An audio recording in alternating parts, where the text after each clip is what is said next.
नमस्कार, मैं हूं जितेंद्र खिलनानी और आप देख रहे हैं हिंदुस्तान मेल न्यूज।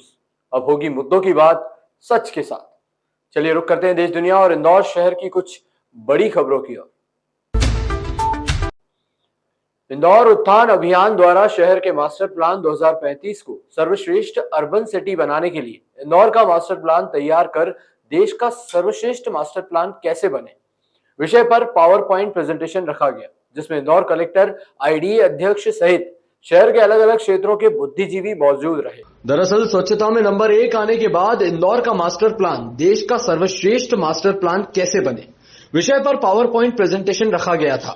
यह प्लान प्रधानमंत्री नरेंद्र मोदी के आह्वान पर रखा गया था, जिसमें आने वाले कल में इंदौर का मास्टर प्लान कैसे देश का सर्वश्रेष्ठ मास्टर प्लान बने, इसके लिए यह कार्यक्रम रखा गया था। गौरतलब है कि शासन द्वारा 25 लाख की जनसंख्या के इंदौर को महानगर जरूर घोषित किया है, जिस पर यह चर्चा रखी गई थी। वहीं मास्टर प्लान के दौरान नए महानगरीय विकास योजना तैयार करने के लिए महत्वपूर्ण सुझाव भी दिए गए। वहीं कई सुझावों पर चर्चा भी हुई कि किस तरीके से मास्टर प्लान इंदौर के लिए बेहतर सिद्ध हो सकता है। एक बात हमेशा याद रखनी होगी, वे देश को विकसित बनाने में तभी अपना योगदान दे पाएंगे जब वो प्लान अर्बन एरिया को तैयार। देश में इंदौर का मास्टर प्लान सर्वश्रेष्ठ कैसे हो, उसके लेकर एक कार्यशाला और प्रेजेंटेशन और जनरली मोटिवेशन टाइप का ना कार्यक्रम है ना आज इंजीनियरिंग कॉलेज में ना आयोजित हुआ है। हम डेफिनेटली ना कन्विंस्ड है कि कितने भी ना पॉइंट्स हैं, मतलब फ्यूचर इंदौर के लिए हमको क्या क्या होना चाहिए और कितने बड़ा होना चाहिए, एक मेट्रोपॉलिटन एरिया के ना एरिया कितने होना चाहिए, और एक बेस मैप है जल स्रोत का हो या फिर ट्रांसपोर्टेशन प्लान का हो, वो मास्टर प्लान की पार्ट कैसे बन जाना चाहिए। इससे काफ़ी कुछ है ना डिस्कशंस हुआ है। हम डेफिनेटली लगातार है ना इन लोगों के टच में भी रखेंगे। इनके पास भी ना काफ़ी बड़ा एक एक्सपर्ट टीम का भी है ना एक है, और ये लगातार जनहित में ना काम कर रहे हैं। एंड काफ़ी पब्लिक रिप्रेजेंटेटिव्स भी ना मीडिया का सभी लोग है ना अटेंड किए हैं। मुझे लग रहा है हम लोग भी ना हमारी टीएनसीपी और टेक्निकल टीम है उनके साथ ना बैठ के बात करेंगे एंड हमारी है ना मास्टर प्लान बेस्ट कैसे हो और फ्लॉलेस हो और एग्जीक्यूशन है ना मतलब प्रॉपर करने लायक भी हो, इसको है ना ध्यान में रखते हुए ना मास्टर प्लान बनाने के लिए कब करेंगे। लगभग शहर के सभी प्रमुख लोग जो इस इंदौर से प्रेम करते हैं और भविष्य में आने वाली नई पीढ़ी को ये व्यवस्थित और सुनियोजित तरीके से इंदौर का मास्टर प्लान मिलना चाहिए, ऐसा सोचने वाले सारे लोग, मीडिया के लोग, उद्योगपति, अन्य अन्य क्षेत्रों में जिन्होंने इस इंदौर के लिए काम किया, वो सारे लोग यहाँ उपस्थित थे और सब ने मिलकर एक स्वर में कहा है कि हम देश का सबसे अच्छा मास्टर प्लान बना करके इस इंदौर को देश में जिस प्रकार की प्रतिष्ठा है इस क्षेत्र में उसको प्रतिष्ठा दिलाने का पूरा प्रयत्न करेंगे। मैंने भी उसमें सहभागिता की है और मैंने उनको इस बात के लिए आश्वस्त किया कि इंदौर विकास प्राधिकरण, इंदौर उत्थान समिति के साथ कंधे से कंधा मिला करके और जैसा प्लान उन्होंने बनाया है शासन को, हम भी उसी प्रकार का प्लान बनाने के लिए आग्रह करेंगे और मुझे लगता है कि इसमें हमको सबको सफलता मिलेगी। लड़कियां इतने गंदे कपड़े पहनकर निकलती हैं कि बिल्कुल शूर्पणखा लगती हैं। ये कहना है बीजेपी के राष्ट्रीय महासचिव कैलाश विजयवर्गीय का। उनका एक वीडियो सामने आया है जिसमें वे लड़कियों को अच्छे और ढंग के कपड़े पहनने की नसीहत दे रहे हैं। उन्होंने युवाओं में तेजी से बढ़ रही नशे की लत पर भी गुस्सा जताया। कैलाश विजयवर्गीय का यह वीडियो बुधवार का है। वे इंदौर के एयरपोर्ट रोड स्थित महावीर बाग में एक कार्यक्रम को संबोधित कर रहे थे। कैलाश विजयवर्गीय भगवान महावीर और हनुमान जी के व्यक्तित्व को लेकर अपनी बात कह रहे थे।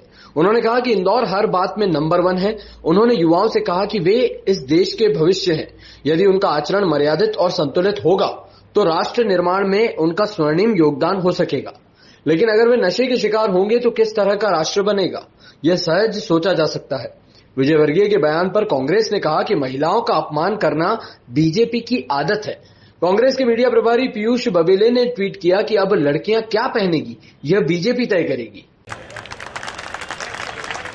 मैं रात में जब निकलता हूँ और पढ़े लिखे नौजवानों को, बच्चों को जब झूमते हुए देखता हूँ तो सच में ऐसी इच्छा होती कि उतर के और इनमें 5-7 ऐसे लोग नशा उतर जाए। सच में क्या भगवान की कसम खा के हनुमान जयंती को झूठ नहीं बोल रहा। और लड़कियां भी इतने गंदे कपड़े पहन के निकलती है कि अपन महिलाओं को देवी बोलते हैं। उनमें देवी का स्वरूप नहीं दिखता, बिल्कुल सुपर्णखा लगती है।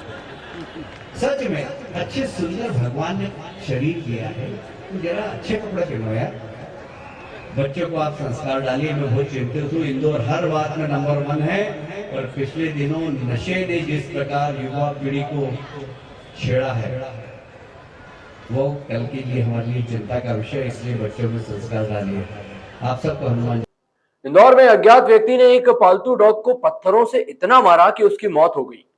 जानकारी मिलने पर इसकी शिकायत थाने में की गई। पुलिस ने भी तत्काल इस मामले में अज्ञात आरोपी के खिलाफ केस दर्ज किया है। शिकायतकर्ता ने पुलिस से घटनास्थल के पास लगे सीसीटीवी कैमरे के फुटेज निकालने की भी बात कही है।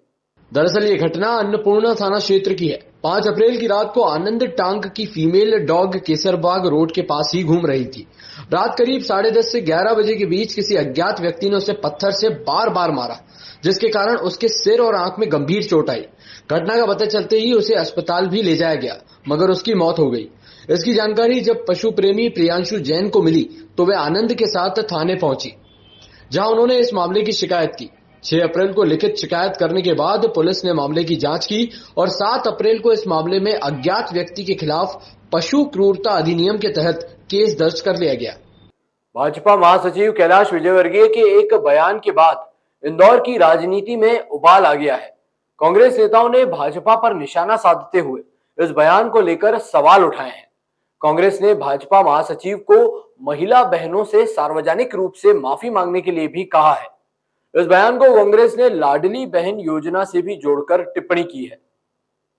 दरअसल भाजपा के राष्ट्रीय महासचिव कैलाश विजयवर्गीय का एक वीडियो सामने आया। इसमें वे कह रहे हैं कि लड़कियां इतने गंदे कपड़े पहनकर निकलती है, बिल्कुल शूरपणखा लगती है।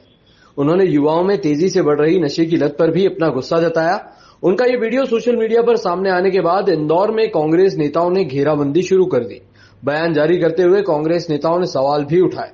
मध्य प्रदेश कांग्रेस कमेटी सचिव नीलाभ शुक्ला ने विजयवर्गीय के इस बयान पर सवाल खड़े किए हैं। भाजपा के अद्दा और नेता कैलाश विजयवर्गीय का बयान है कि महिलाएं कपड़ों में शूर्पणखा दिखती है। क्या लाड़ी महिलाओं का यही सम्मान रह गया, या भाजपा के नेता तय करेंगे वो किस तरह के कपड़े पहने, किस तरह का रहन सहन कर रहे हैं? सीधी सी बात है, भारतीय जनता पार्टी महिलाओं का अपमान कर रही है, लाडली बहनों का अपमान कर रही है। सार्वजनिक रूप से इसकी माफी मांगना चाहिए। राष्ट्रपति द्रौपदी मुर्मू ने शनिवार को असम के तेजपुर एयरफोर्स स्टेशन से सुखोई 30 MKI फाइटर जेट में 30 मिनट की सॉर्टी की। सुखोई जेट ने सुबह 11:08 पर टेक ऑफ किया और 11:38 पर लैंड किया। सुखोई ने उड़ान भरने वाले वे देश की दूसरी महिला राष्ट्रपति बन गई हैं। उनसे पहले पूर्व राष्ट्रपति प्रतिभा सिंह पाटिल ने भी सुखोई में उड़ान भरी थी। एयरफोर्स ने जानकारी दी कि एयरक्राफ्ट को 106 squadron commanding officer group captain Naveen Kumar ने उड़ाया। उड़ान से पहले उन्हें एयरक्राफ्ट और भारतीय वायुसेना की ऑपरेशनल क्षमता के बारे में बताया गया। मुर्मू से पहले देश की 12वीं राष्ट्रपति प्रतिभा देवी सिंह पाटिल ने 2009 में सुखोई में उड़ान भरी थी। सुखोई में उड़ान भरकर प्रतिभा पाटिल ने 2 वर्ल्ड रिकॉर्ड अपने नाम किए थे। पहला, सुखोई में उड़ान भरने वाली किसी देश की पहली महिला राष्ट्रपति थी। दूसरा, किसी देश की सबसे उम्रदराज महिला। प्रतिभा पाटिल तब 74 साल की थी। उनका नाम गिनीज बुक में भी दर्ज है। AIMIM सांसद असुद्दीन ओवैसी ने शुक्रवार को कहा कि कुछ लोग हैदराबाद में नाथूराम गोडसे की तस्वीर लेकर घूम रहे हैं। वह देश का पहला आतंकवादी था। गोडसे ने गांधी को गोली मारी थी। लोग उनका फोटो लेकर शहर में घूम रहे हैं और पुलिस चुपचाप बैठी है। दरअसल रामनवमी को शोभा यात्रा के दौरान कुछ लोग नाथूराम गोडसे की तस्वीर लिए नजर आए थे। इस पर ओवैसी ने कहा कि कोई हमारे शहर में खड़े होकर कहता है कि मैं भारत को हिंदू राष्ट्र बनाऊंगा। हद तो तब हो गई जब लोग हैदराबाद में नाथूराम गोडसे की फोटो लेकर आ गए। समझ नहीं आता वो लोग नाथूराम गोडसे की फोटो लेकर क्यों घूम रहे हैं, जो देश का पहला आतंकवादी था, जिसने गांधी को गोली मारी थी। इस सब के बाद भी पुलिस चुपचाप बैठी है। ओवैसी ने सवाल उठाते हुए कहा कि ये लोग कौन हैं और ये कैसी पुलिस है जो चुप बैठी है। अगर कोई ओसामा बिन लादेन का फोटो लेकर घूमता तो पुलिस उसके घर के दरवाजे को तोड़ देती। कोई खड़े होकर कहता है कि मैं हिंदू राष्ट्र बनाऊंगा, कोई कहता है कि चुनाव कर दूंगा। हद तो ये हो गई कि शहर हैदराबाद में नाथूराम गोडसे की फोटो लेकर आते हैं।